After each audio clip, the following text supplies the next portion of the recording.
जय Hind. PCS maker official YouTube channel में आप सभी का स्वागत है। तो देखिए फ्रेंड्स, ये आपका पीटी जो आपका बिहार दरोगा पीटी एग्जाम के लिए जो होमवर्क सीरीज ज्ञान बिंदु जीएस एकेडमी के द्वारा शुरू किया गया था, उसका फ्रेंड्स ये डे आपका 30 है। और देखिए फ्रेंड्स, मैं सबसे पहले आपको ना स्टार्टिंग के वीडियो में मैं आपको एक इन्फॉर्मेशन देना चाहता हूँ। देखिए फ्रेंड्स, ये जो आपका डे 30 है ना, ये आज आपका लास्ट क्लास है। यानी कि ये फ्राइडे को लास्ट क्लास होता है, यानी कि ये फ्राइडे लास्ट क्लास है। अब ये इंस्टीट्यूट में ना होली का छुट्टी हो गया है, यानी कि आपका 1 वीक का छुट्टी हो गया है, हॉलीडे मिला है।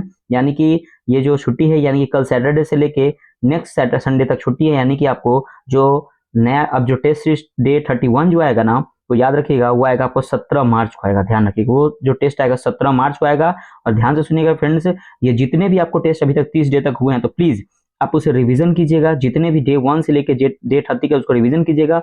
और हाँ फ्रेंड्स, मैं आपको जो फुल मॉक टेस्ट का जो दरोगा का जो टेस्ट नंबर 3 है, उसको मैं अपलोड कर दूंगा, उसे भी आप जरूर देखिएगा। और देखिए फ्रेंड्स, इसका मैं मास्टर वीडियो अपलोड कर दूंगा, उसे भी देखिए। और सबसे इंपॉर्टेंट पॉइंट फ्रेंड्स, कि देखिए जो मैं ऑलरेडी पहले से ज्ञान बिंदु जीएस एकेडमी का जो टेस्ट सीरीज प्रोवाइड किया हूँ यूट्यूब पे, वो पेड कोर्स है, मैं फ्री में प्रोवाइड किया हूँ आप लोगों के लिए। तो उसका क्या करूंगा ना, मैं एक एक वीडियो वहाँ पे आपको ग्रुप में भेज दूंगा। प्लीज आप उसे देखिएगा। जिस तरह से यहाँ पे मैं अच्छे से एक्सप्लेन करता हूँ, उसी प्रकार से उसमें डेली 50 क्वेश्चन एमसीक्यू फॉर्मेट में दिए रहते हैं, उसको मैं एक्सप्लेन करता हूँ। मैं जिसको आप 25-30 मिनट का वो वीडियो रहता है, तो उसे आप जरूर देखिएगा फ्रेंड्स, बहुत इंपॉर्टेंट है। ठीक है, चलिए चलिए देखते हैं आज हमारा डे 30 का फर्स्ट क्वेश्चन। ये डेट देख रहे होंगे 7/3/2025, ये आज का है। और आज के बाद से छुट्टी हो गई है, तो ये डायरेक्ट 17 मार्च को ये डे 31 आएगी। ठीक है, ध्यान रखिएगा। देखिए 18वीं लोकसभा चुनाव की घोषणा कब और किसके द्वारा की गई। देखिए 18वीं लोकसभा चुनाव की जो घोषणा की गई है ना, याद रखिएगा, ये जो की गई है, ये की है 16 मार्च को। ये बहुत इंपॉर्टेंट, 16 मार्च 2024 को क्या हुआ था कि 18वीं लोकसभा की चुनाव की घोषणा की थी 16 मार्च 2024 को। और ध्यान रखिएगा कि किसके द्वारा की गई थी, तो चुनाव आयोग के द्वारा। किसके द्वारा की गई है, तो याद रखिएगा चुनाव आयोग के द्वारा। चुनाव आयोग के द्वारा इसकी घोषणा की गई, चुनाव आयोग के द्वारा। अगर हम बात करते हैं चुनाव आयोग की, तो देखिएगा चुनाव आयोग का स्थापना कब हुआ था, तो 25 जनवरी 1950 को चुनाव आयोग की स्थापना हुआ था। इसलिए हम लोग 25 जनवरी को जो है फ्रेंड्स एक दिवस मनाते हैं, ठीक है ना, चुनाव दिवस के रूप में मनाते हैं। अब देखिए, अगर हम बात करते हैं चुनाव आयोग की, तो याद रखिए प्रथम अध्यक्ष कौन थे, सुकुमार सेन है। लेकिन वर्तमान में कौन है, तो ज्ञानेश। याद रखिएगा इनका वर्तमान में अध्यक्ष कौन है, तो ज्ञानेश कुमार। याद रखिएगा क्या है, इनका नाम है ज्ञानेश कुमार। ज्ञानेश कुमार वर्तमान में अभी क्या है, इसके अध्यक्ष। और इनका क्रम याद रखिएगा, ज्ञानेश कुमार का क्रम जो है ना 26वें है। ध्यान रखिएगा 26वें नंबर की ये है। और देखिए चुनाव आयोग का जो कार्यकाल होता है ना 6 वर्ष का होता है, 6 वर्ष का। और आरबीआई का जो कार्यकाल होता है वो होता है 3 वर्ष का, ये ध्यान रखिएगा। ठीक है, अगला क्वेश्चन 2 नंबर की, लोकसभा के वर्तमान कार्यकाल की समाप्ति से पहले नई लोकसभा के चुनाव कराने का प्रावधान किस अधिनियम द्वारा उल्लेखित किया गया है। तो देखिए लोकसभा के वर्तमान कार्यकाल की समाप्ति से पहले नई लोकसभा के चुनाव कराने का जो प्रावधान किया गया ना, याद रखिए जन प्रतिनिधि अधिनियम 1951 के तहत।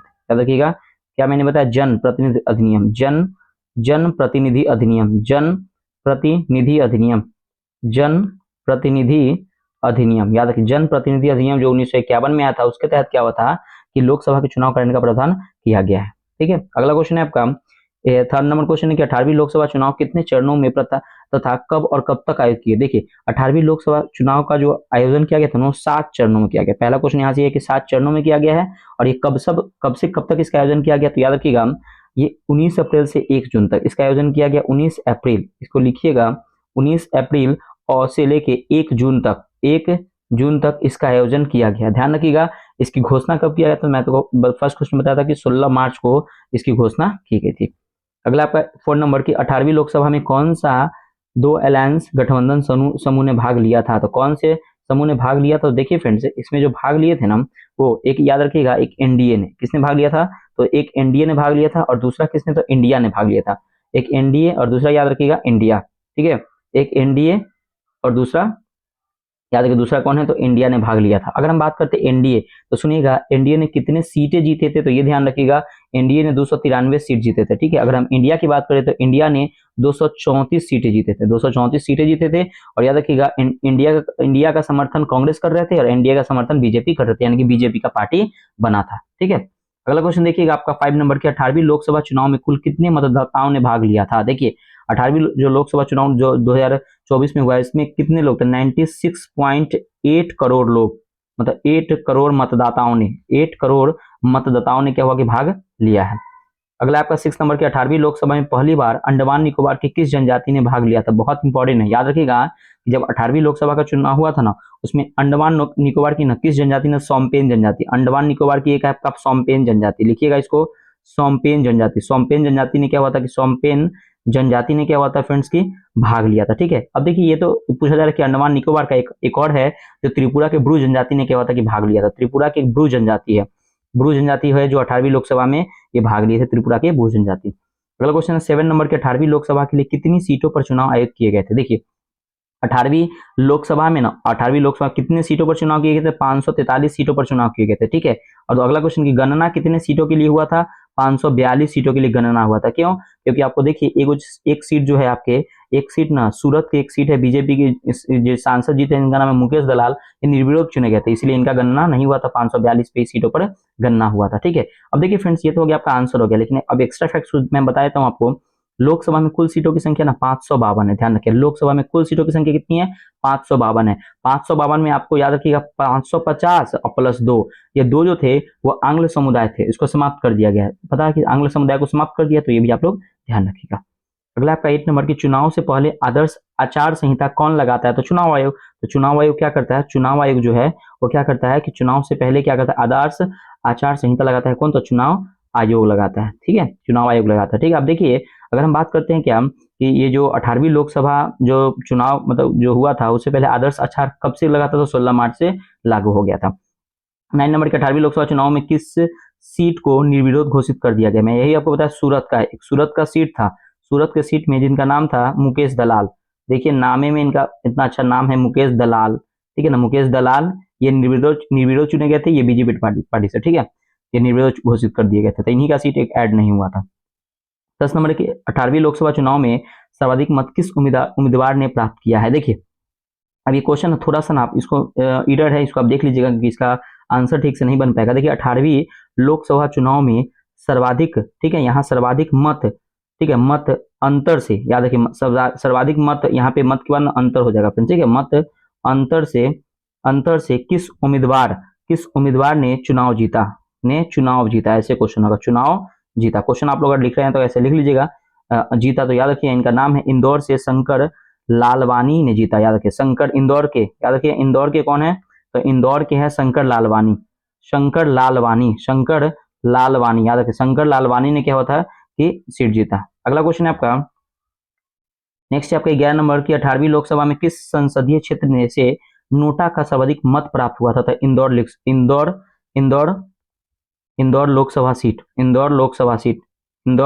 लोकसभा सीट में क्या हुआ था कि सर्वाधिक जो संसदीय क्षेत्र से नोटा का सर्वाधिक मत का प्रयोग हुआ था। अगला 12 नंबर के 18वीं लोकसभा चुनाव में सर्वाधिक मत किस राजनीतिक पार्टी को प्राप्त हुआ।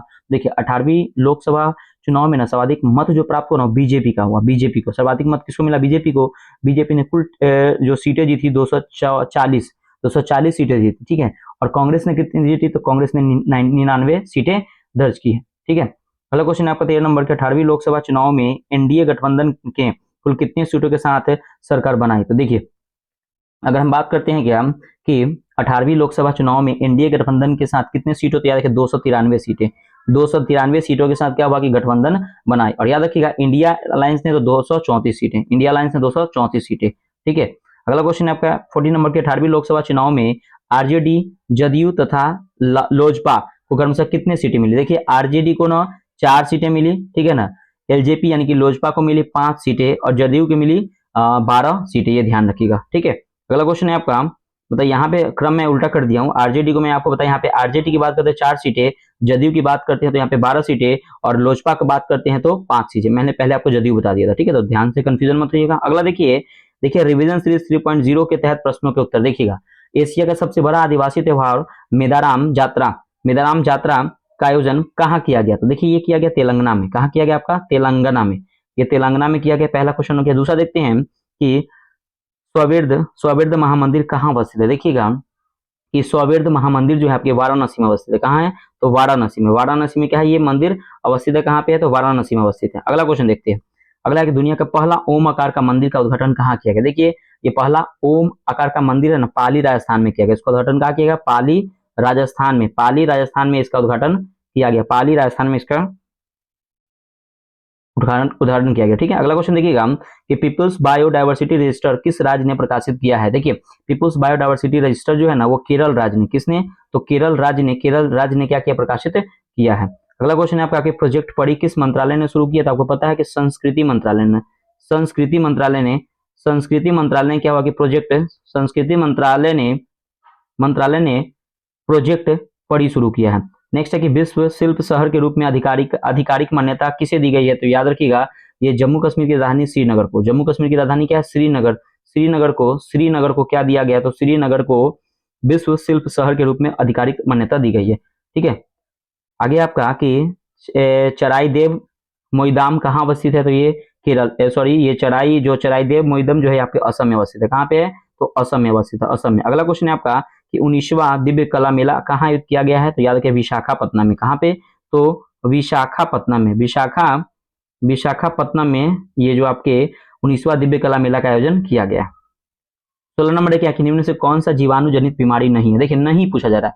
देखिए टीबी आपके जीवाणु जनित है, प्लेग भी आपके जीवाणु जनित रोग है, डिप्थीरिया भी आपके जीवाणु जनित रोग है, लेकिन पोलियो और रेबीज जो है ना ये आपके ना विषाणु जनित रोग है। कौन है? तो विषाणु जनित रोग। तो यहाँ पे पोलियो रेबीज हो जाएगा। ठीक है, देखिए सही मैच करना है यहाँ पे। देखिएगा अब अगर हम बात करते हैं क्या कि भारतीय कृषि अनुसंधान संस्था, देखिएगा भारतीय कृषि अनुसंधान संस्था कहाँ है? तो नई दिल्ली में। और यहाँ से क्वेश्चन बनता है कि केंद्रीय कृषि अनुसंधान संस्था भी कहाँ है? अगर क्वेश्चन आए कि भारतीय कृषि पूछे या केंद्रीय कृषि अनुसंधान संस्था पूछे, कहाँ है? तो नई दिल्ली में। ठीक है, अब देखिए केंद्रीय तंबाकू शोध संस्था कहाँ है?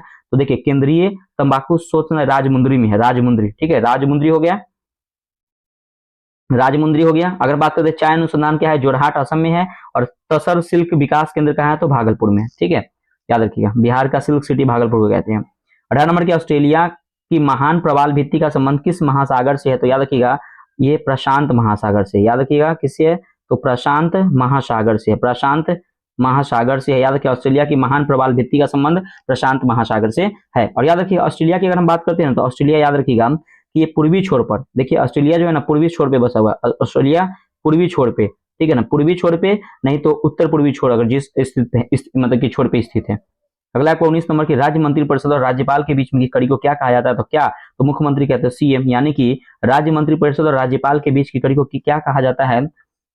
तो मुख्यमंत्री यानी कि सीएम कहा जाता है। ठीक है ना, अब देखिए यहाँ से क्वेश्चन बनता है ना कि राज्य का मंत्री परिषद सामूहिक रूप से ना विधानसभा के प्रति उत्तरदायी होता है। क्वेश्चन आता है कि राज्य का मंत्री परिषद, याद रखिए राज्य में कोई अगर मंत्री परिषद है, राज्य का अगर कोई मंत्री परिषद है तो ध्यान रखिएगा कि सामूहिक रूप से विधानसभा के प्रति मतलब उत्तरदायी होता है। अगर क्वेश्चन है कि राज्य का मंत्री परिषद व्यक्तिगत रूप से किसके प्रति उत्तरदायी होता है? तो राज्यपाल के प्रति उत्तरदायी होता है। तो क्वेश्चन बहुत इंपॉर्टेंट है। 20 नंबर क्वेश्चन है कि किसी एंटी टैंक गाइडेड मिसाइल को दागो और भूल जाओ पद्धति का संचालित किया जाता है। तो किस एंटी टैंक को? तो याद रखिए नाग, ये जो आपका नाग एंटी टैंक है ना, नाग टैंक रोधी जो है इसको दागो और भूल जाओ पद्धति में संचालित किया जाता है। अब देखिए अब यहाँ से कुछ इंपॉर्टेंट सुनिएगा। आकाश, ये जो आकाश जो आपके जो मिसाइल है आकाश जो है ये याद रखिएगा आकाश का मतलब हवा होता है। तो हवा से हवा मार करने वाले मिसाइल क्या है? आकाश। तो देखिए आकाश हवा में मतलब आकाश मतलब ऊपर ही रहता है तो हवा से हवा ऐसे याद रख सकते हैं। अग्नि, अब देखिए अग्नि की अगर हम बात करते हैं, अग्नि जो मिसाइल है किस कहां से कहां तक मार कर सकती है? तो देखिए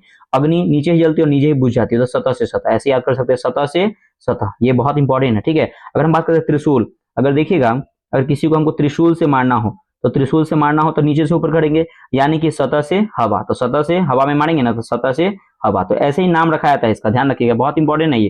ठीक है, चलिए अगला देखते हैं कि नाथुला दर्रे को किस युद्ध के बाद तुरंत बंद कर दिया गया था? देखिए नाथुला दर्रे को ना ये भारत चीन का युद्ध हुआ था, भारत चीन का युद्ध हुआ था। नाथुला दर्रे को क्या होता है? भारत चीन के युद्ध के बाद 1962 में, याद रखिएगा कि भारत चीन के युद्ध में क्या होता है 1962 में नाथुला दर्रा को क्या होता है कि बंद कर दिया गया था। लेकिन इसको अब क्वेश्चन ये आता है इसको खोला कब गया था? तो खोला गया था 2006 में नाथुला दर्रा को खोला गया था। अब क्वेश्चन यहाँ से ये बनता है कि नाथुला दर्रा और याद रखिए जिलेपला दर्रा ये कहाँ है? तो ये सिक्किम में है। ध्यान रखिएगा बहुत इंपॉर्टेंट क्वेश्चन है ये कि नाथुला दर्रा और जिलेपला दर्रा कहाँ है? तो सिक्किम में स्थित है। 22 नंबर की नमस्ते सालोम पत्रिका किन दो देशों के संबंधों को पर आधारित है? देखिएगा कि नमस्ते सालोम पत्रिका जो है ना ये भारत और इजराइल के देशों संबंधों पर आधारित है। भारत और इजराइल क्या हो जाएगा? भारत और क्या हो जाएगा फ्रेंड्स? भारत और इजराइल हो जाएगा, भारत और इजराइल। ठीक है ना, भारत और क्या हो जाएगा? इजराइल हो जाएगा। ठीक है, अब देखिए अगर हम बात करते हैं इजराइल के अंदर, इजराइल की जो सीमा है ना पश्चिमी छोर से भूमध्य सागर तक है इसकी सीमा। ठीक है, अब देखिए आगे देखिएगा 23 नंबर की कुशासन के आधार पर अवध को ब्रिटिश साम्राज्य में कब और किसके द्वारा मिलाया गया था? देखिए कुशासन के आधार पर ना अवध को ब्रिटिश साम्राज्य में मिलाया गया था कब? तो 1856 में मिलाया गया था। और किसने मिलाया था? तो याद रखिएगा लॉर्ड डलहौजी ने, याद रखिएगा लॉर्ड नहीं बोलेंगे हम इसको, डलहौजी बोलेंगे। कोई भगवान थोड़ी है। तो किसने, तो लॉर्ड डलहौजी नहीं, डलहौजी ने मिलाया था। ठीक है, देखिए अगर हम अवध की बात करते हैं ना, तो अवध की स्थापना ना किसने किया था, तो शहादत खान ने। अगला क्वेश्चन है आपका 24 नंबर की, केंद्रीय विधायिका में धन विधेयक को केवल किसकी पूर्व सिफारिश पर प्रस्तुत किया जा सकता है।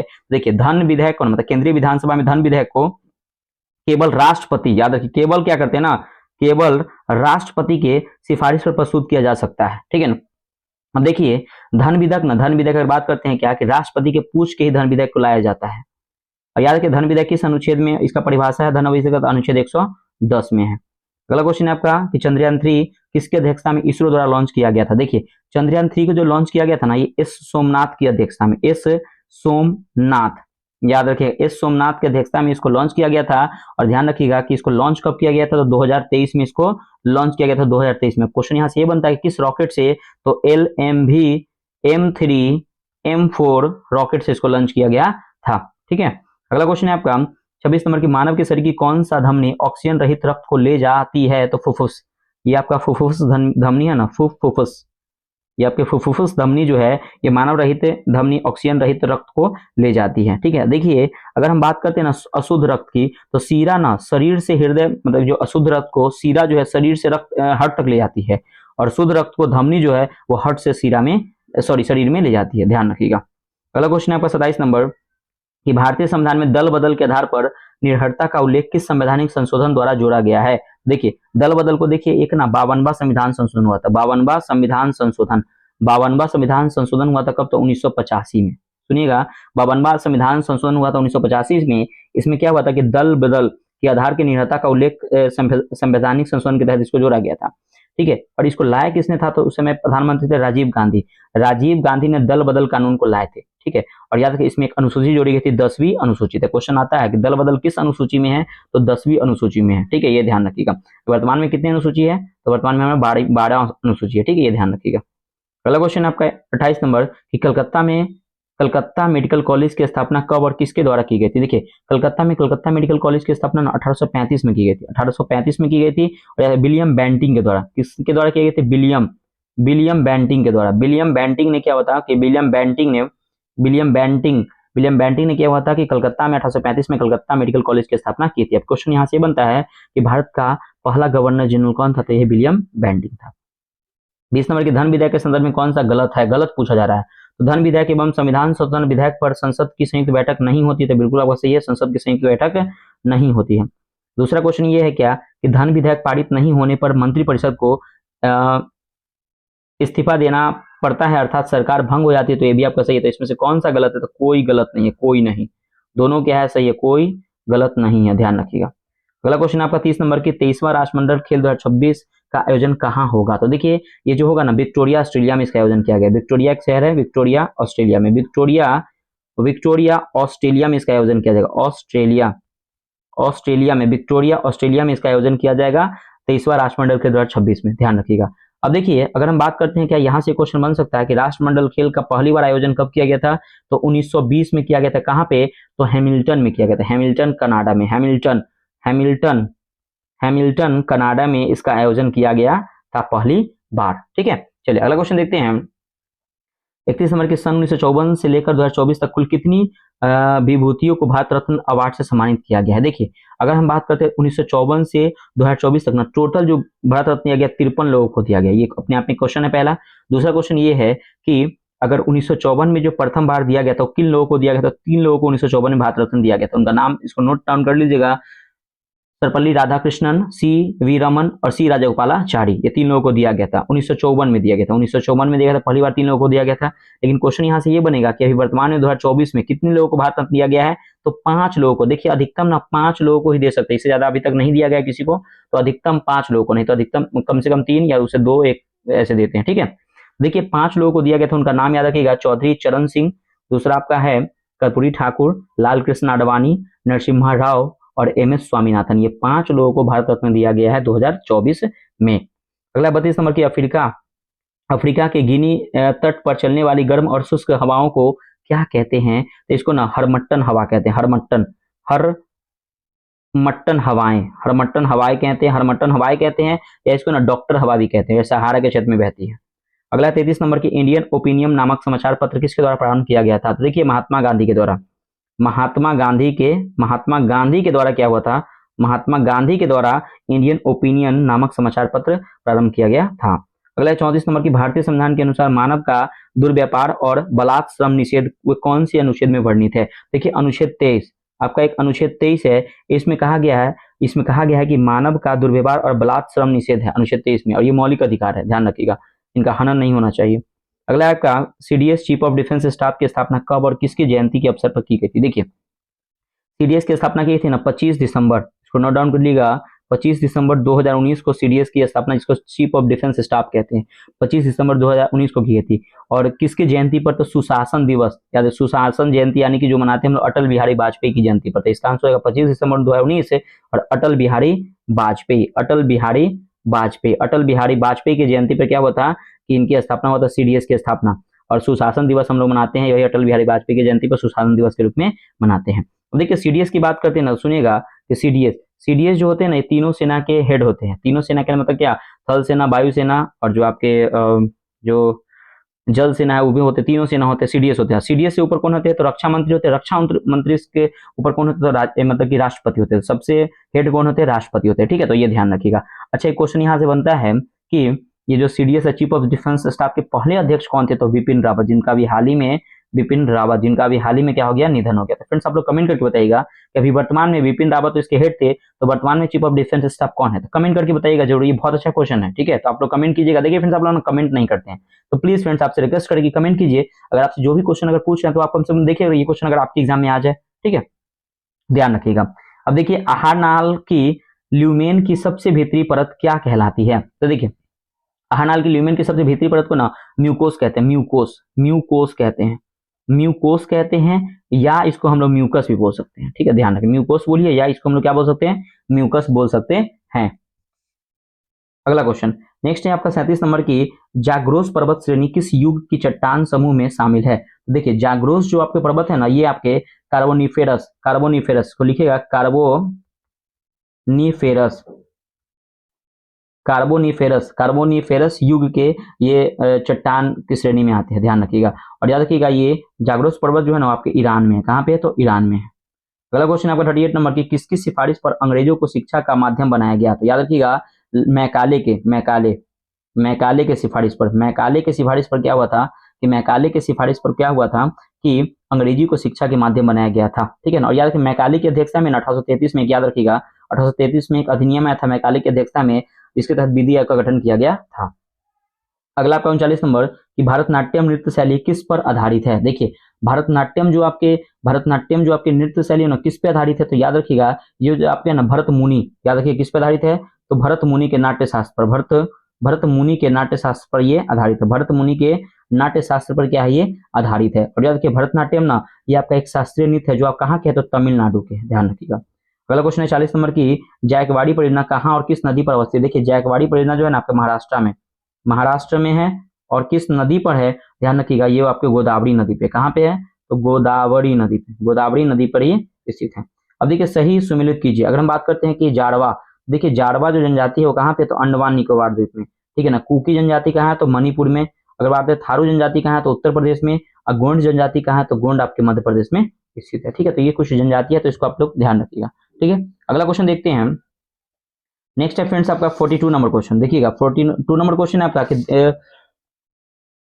द्रवियन प्रजाति मुख्यतः भारत के किस भाग में संकेंद्रित है? देखिए द्रवियन प्रजाति, ये द्रवियन प्रजाति जो है ना याद रखिएगा या फिर दक्षिणी भारत में, कहाँ पे है? तो दक्षिणी भारत में है, ये दक्षिणी भारत में है। द्रवियन प्रजाति मुख्यतः भारत के किस भाग में? तो दक्षिणी भारत में स्थित है, ठीक है। अब देखिए अगर हम बात करते हैं ना कि देखिए अगर भारत की, एक क्वेश्चन यहाँ से बनता है, सुनिएगा कि भारत की सबसे बड़ी जनजाति, या आपके भारत की अगर क्वेश्चन पूछे कि भारत की सबसे बड़ी जनजाति कौन है? तो भारत की सबसे बड़ी जनजाति है भील जनजाति। कौन है? तो भारत की सबसे बड़ी जनजाति कौन है? तो क्वेश्चन आता है भील जनजाति। वो देखिए भील जनजाति जो महाराष्ट्र में, जनरली महाराष्ट्र में इसको देखा गया है, ठीक है, और भी राज्य में है लेकिन जनरली महाराष्ट्र, याद रखिए भारत की सबसे बड़ी जनजाति है। एक क्वेश्चन आता है कि दक्षिण भारत की सबसे बड़ी जनजाति कौन है? तो टोंडा। दक्षिण भारत की सबसे बड़ी जनजाति टोंडा जनजाति है, ठीक है। अब दूसरा क्वेश्चन ये रहेगा कि उत्तर भारत की सबसे बड़ी जनजाति कौन है? तो थारू जनजाति। उत्तर भारत की सबसे बड़ी जनजाति कौन है? तो थारू है। दूसरा क्वेश्चन ये आएगा कि मध्य भारत की सबसे बड़ी जनजाति क्या है? तो गोंड है, मध्य भारत की सबसे बड़ी जनजाति कौन है? तो गोंड। तो इतने जनजाति आप लोग याद रखिएगा, कंफ्यूजन नहीं होगा। 43 नंबर की भारत की 3 बड़ी जनजातियां कौन सी है? देखिए भारत की 3 सबसे बड़ी जनजाति ना, पहले आपका भील जनजाति है जो सबसे बड़ी है, उसके बाद बात करते हैं भील के बाद हो जाएगा आपका गोंड जनजाति, गोंड हो गया, और तीसरा हो जाएगा आपका गोंड के बाद संथाल जनजाति हो जाएगा, संथाल क्या हो जाएगा? संथाल हो जाएगा, ध्यान रखिएगा। और देखिए भील आपको पता है कि महाराष्ट्र में, गोंड आपका मध्य प्रदेश में, और सभी राज्य में, संथाल कहाँ है? तो झारखंड में स्थित है। 44 नंबर के किस जनजाति के लोग स्वयं को विष्णु के मीन अवतार से जोड़ते हैं? तो किस जनजाति के लोग? तो याद रखिएगा ये जो जनजाति है उनका नाम है मीना जनजाति। ठीक है, मीना जनजाति। कौन सी जनजाति है? तो मीना जनजाति। मीना जनजाति। मीना जनजाति के जो लोग हैं, मीना जनजाति के जो लोग हैं वो क्या है कि स्वयं को विष्णु के मीन अवतार से जोड़ते हैं। अगला 45 नंबर की भारत में आने वाली सबसे पहली और सबसे अंतिम में आने वाली प्रजाति कौन सी है? देखिए सबसे भारत में आने वाली सबसे पहली जनजाति जो है ना वो आपका निग्रो है। निग्रो पहली कौन है? तो निग्रो जनजाति, निग्रो, निग्रो प्रजाति निग्रो है। और सबसे अंत में कौन है? सबसे अंत में आने वाली कौन है? तो याद रखिएगा, और सबसे अंत में है जो नाडिक, नाडिक सबसे अंत में कौन है?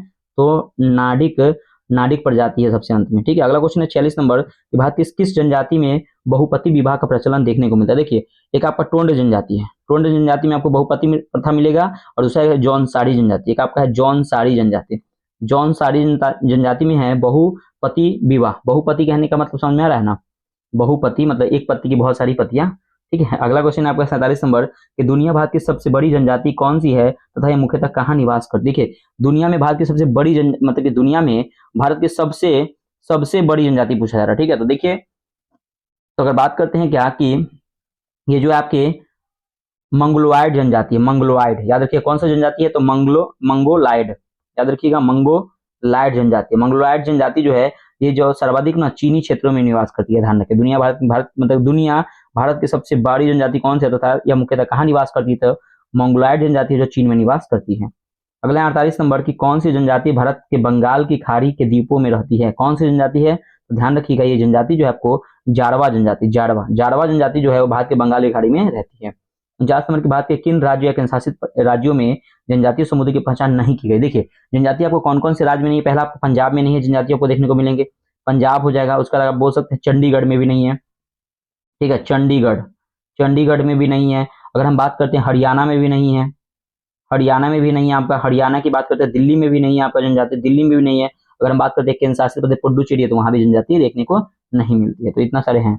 50 नंबर के सरहुल त्योहार कौन से जनजाति के लोग मनाते हैं? देखिए सरहुल त्योहार जो मनाते हैं ना उराव जनजाति के लोग, उराव जनजाति के लोग जो थे सरहुल त्योहार मनाते हैं। 51 नंबर के सर्वप्रथम जनजातियों के लिए आदिवासी शब्द का प्रयोग किसने किया था? देखिए सर्वप्रथम जनजातियों के लिए आदिवासी शब्द का प्रयोग ना ठक्कर बप्पा ने किया था, ठक्कर बप्पा, याद रखिए ठक्कर बप्पा ने। ठीक है, ठक्कर बप्पा ने। और याद रखिएगा एक क्वेश्चन यहाँ से बनता है कि जनजातियों के पितामह किसे कहते हैं? तो ठक्कर बप्पा को कहते हैं। अब एक क्वेश्चन ये आता है कि एसटी यानी कि शेड्यूल्ड ट्राइब्स का सर्वाधिक निवास कहाँ करते हैं? सबसे कहाँ रहते हैं? तो मध्य प्रदेश में। और एससी सबसे ज्यादा कहाँ रहते हैं? तो यूपी में। अगला क्वेश्चन है आपका 52 नंबर के राज्य विधानसभा में धन विधेयक किसकी अनुशंसा से प्रस्तुत किया जाता है? देखिए राज्य विधानसभा में धन विधेयक ना ये राज्यपाल की अनुशंसा में, राज्यपाल की अनुशंसा में इसको क्या प्रस्तुत किया जाता है।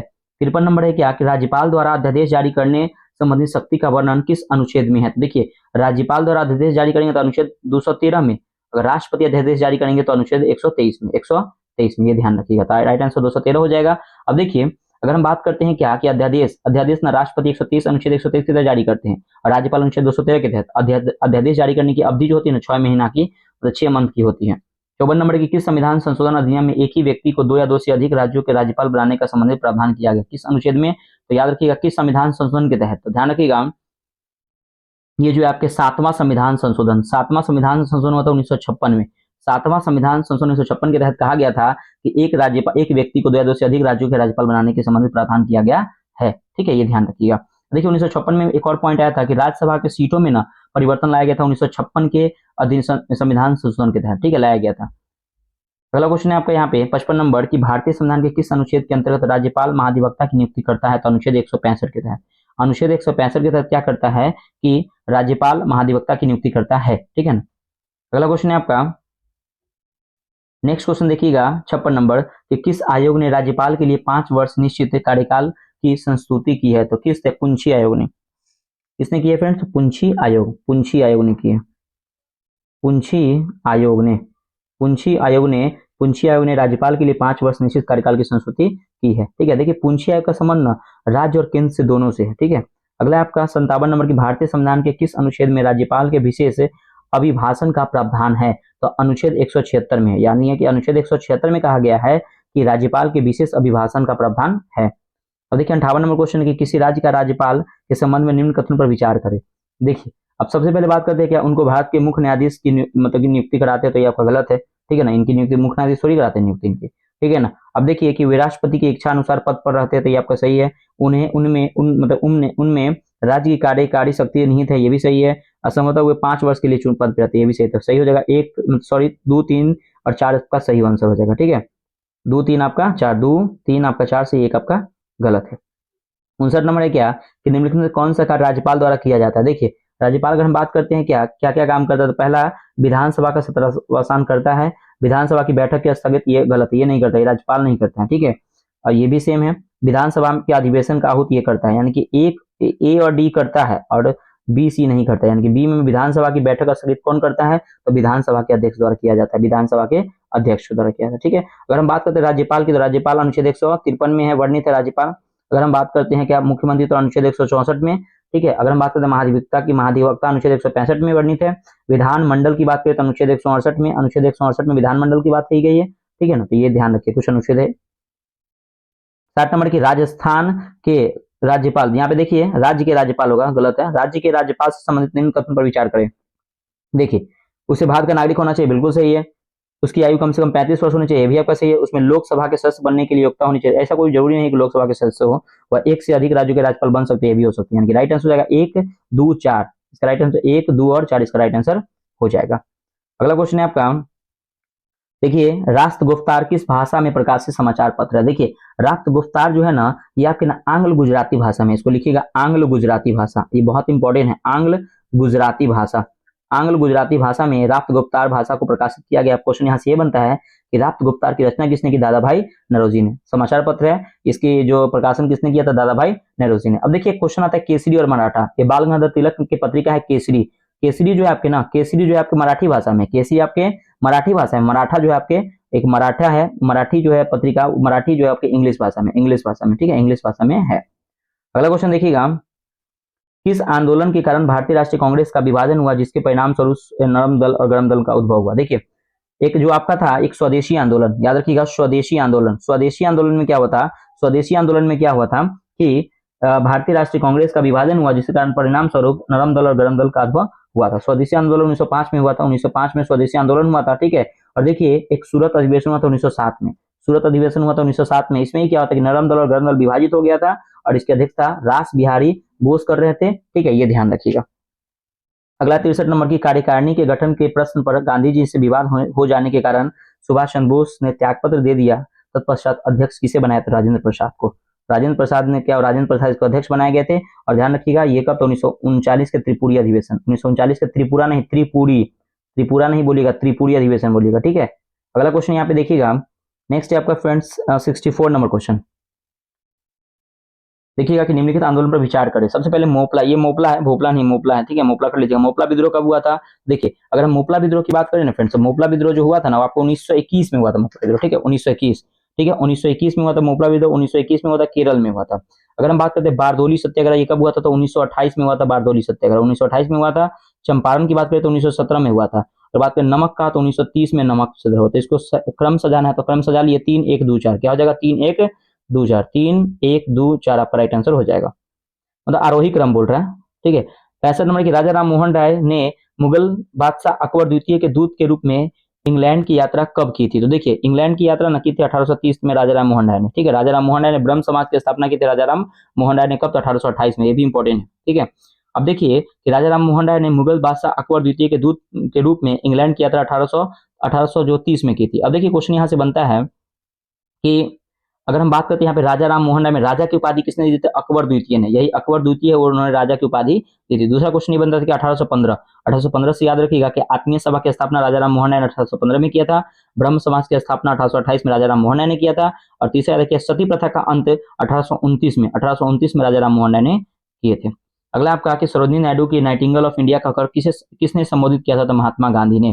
तो गांधी जी का नाम याद रखिए, गांधी जी ने सरोजिनी नायडू को नाइटिंगेल ऑफ इंडिया कहकर संबोधित किया था। अब देखिए, अब याद रखिएगा सरोजिनी नायडू से, तो सरोजिनी नायडू क्या हुआ था 1925 में, याद रखिएगा कि 1925 में एक कानपुर अधिवेशन हुआ था, उसकी अध्यक्षता की थी सरोजिनी नायडू ने। सरोजिनी नायडू को ना मतलब भारत की प्रथम महिला कांग्रेस अध्यक्ष कहा गया था। भारत की प्रथम भारतीय महिला कांग्रेस अध्यक्ष कौन थी? तो सरोजिनी नायडू थी, जिसने अधिवेशन की अध्यक्षता की थी 1925 में। ठीक है, याद रखिएगा। और याद रखिएगा ये राज्य की राज्यपाल, यूपी की प्रथम महिला राज्यपाल सरोजिनी नायडू ही बनी थी। 67 नंबर की समाजवाद को भारत की समस्याओं को हल करने की कुंजी किसने बताया था? तो ये बताया था किसने? तो पंडित नेहरू ने। याद रखिएगा पंडित जवाहरलाल नेहरू, यानी कि पंडित नेहरू ने क्या हुआ था कि पंडित नेहरू ने समाजवाद को भारत की समस्याओं को हल करने की कुंजी बताया था। अब देखिए पंडित नेहरू से याद रखिएगा कुछ 1954 में पंचशील समझौता हुआ था, इन्हीं के समय हुआ था। चीन ने भारत पर आक्रमण किया था 1962 में, इन्हीं के समय आक्रमण किया था। ठीक है ना, 1964 में क्या होता है, इनकी मृत्यु हो गई थी। 68 नंबर की हिंदुस्तान सोशलिस्ट रिपब्लिकन एसोसिएशन की स्थापना कब और कहाँ की गई थी? देखिए इसकी स्थापना 1928 में हुआ था, 1928 में हुआ था। और कहाँ पे? दिल्ली में। कहाँ पे किया गया था? दिल्ली के फिरोज शाह कोटला मैदान में। अगला क्वेश्चन है 69 नंबर की, बॉम्बे मद्रास कलकत्ता में उच्च न्यायालयों की स्थापना कब हुई थी? देखिए 1861 की संधि से हुई थी। 1861 की संधि से 1861 की संधि से हुई थी, सॉरी 1861 के अधिनियम से। ठीक है, 1861 के अधिनियम से 1862 में क्या हुआ था कि संचालन शुरू हुआ, लेकिन अधिनियम कौन था? 1861 थे। क्वेश्चन यहाँ पे राइट आंसर हो जाएगा कि बॉम्बे मद्रास कलकत्ता में उच्च न्यायालय की स्थापना कब हुई थी? तो 1861 के अधिवेशन से मतलब की स्थापना हुई थी, लेकिन इसका कार्य करने या संचालन कब शुरू हुआ? तो 1862 में। राइट आंसर 61 हो जाएगा। ठीक है, चलिए अगला क्वेश्चन है आपका, नेक्स्ट है आपका 70 नंबर कि किसने भारत सरकार अधिनियम 1935 को गुलामी का अधिकार पत्र कहा था? तो वही पंडित जवाहरलाल नेहरू ने। पंडित नेहरू ने भारत सरकार अधिनियम 1935 को गुलामी का अधिकार पत्र कहा था। अगला 71 नंबर की, भारत के किस मार्शल आर्ट को ऋषि परशुराम पेश किया गया था? याद रखिए कलारी पट्टू। ये देखिए कलारी पट्टू एक है, कलारी पट्टू। ठीक है, कलारी पट्टू जो आपका एक मार्शल आर्ट को ऋषि परशुराम ने पेश किया था। ठीक है, ये केरल का है कलारी पट्टू। 72 नंबर की क्या है कि थांगट मार्शल आर्ट युद्ध कला का संबंध किस राज्य से है? तो याद रखिएगा इसका संबंध जो है आपके ये किस राज्य से है? तो याद रखिए मणिपुर से। किससे है? तो मणिपुर से संबंधित है। किसका? तो थांगटा मार्शल आर्ट का संबंध जो है मणिपुर से है। और देखिए कुछ मार्शल आर्ट जैसे गतका पंजाब से है, लाठी पंजाब से है। देखिए गतका जो युद्ध है आपका पंजाब से संबंधित है, लाठी युद्ध आपके पंजाब से है, मुष्टि युद्ध जो आपके वाराणसी से है, और सिलंबम जो है आपको तमिलनाडु से। सिलंबम जो है आपके ऐसे लिखते हैं, सिलंबम जो है आपके तमिलनाडु से संबंधित है। 73 नंबर है कि आधुनिक बुद्ध कला कुंग फू का जनक किस मार्शल कला को कहा जाता है? तो याद रखिएगा ये जो मार्शल कहते हैं इसको कलारी पट्टू। ध्यान रखिए इसको किसे कहते हैं? तो कलारी पट्टू को कहते हैं। यहाँ पे बुद्ध नहीं युद्ध होगा। ठीक है, क्या कहते हैं? तो कलारी पट्टू। याद रखिएगा कि आधुनिक युद्ध कला कुंफू का जनक कलारी पट्टू। अभी वर्तमान इसको कुंफू जानते, लेकिन इसका पहले कलारी पट्टू इसको कहते थे। ठीक है, अगला देखिए कि लाठी और गतका का संबंध किस राज्य से है? तो अभी बताया कि लाठी और गतका का संबंध किससे है? तो पंजाब राज्य से संबंधित है। और आज का हमारा लास्ट क्वेश्चन है, देखिएगा ये मास्टर वीडियो का भी लास्ट क्वेश्चन है क्या कि सिलाम्बम किस राज्य का प्रसिद्ध भारतीय मार्शल आर्ट है? तो तमिलनाडु का। अभी हम जस्ट बताते हैं कि सिलाम्बम जो है वो तमिलनाडु का भारतीय नृत्य है, सॉरी मार्शल आर्ट है। देखिए फ्रेंड्स आपको छुट्टी है, अब मैं आपको ग्रुप में होमवर्क भेज दूंगा, ऐसे देख लीजिएगा। आपको जो अगला वीडियो आएगा वो 17 मार्च से होमवर्क सीरीज आएगा। 17 मार्च अभी तक क्लोज हो गया, ध्यान रखिएगा। होमवर्क में सुन लीजिएगा, करंट अफेयर्स में पेज नंबर 156 से 60 तक मैं आगे अपलोड करते रहूंगा, आप उसे जरूर देखिएगा। ठीक है, उसका क्वेश्चन बैंक में 391 से 400 पेज पढ़ना है। हिस्ट्री में कंप्लीट रिवीजन करना है, जितना हिस्ट्री पढ़ी ना मॉडल उसको रिवीजन करना है। पॉलिटी में भाग 6 को विधानमंडल को पढ़ना है। ज्योग्राफी में आपदा प्रबंधन और स्टैटिक जीके में मेजर ध्यानचंद खेल रत्न पुरस्कार को पढ़ के आना है। तो फ्रेंड्स वीडियो कैसा लगा कमेंट करके बताइएगा। डेली ऐसी वीडियो पाने के लिए चैनल को सब्सक्राइब कर लीजिए, और मैं कुछ ना कुछ आपकी वीडियो पर अपलोड करता रहूंगा, तो उसे भी आप जरूर देखिएगा। ठीक है फ्रेंड्स, मिलते हैं नेक्स्ट वीडियो में। बाय बाय, जय हिंद दोस्तों।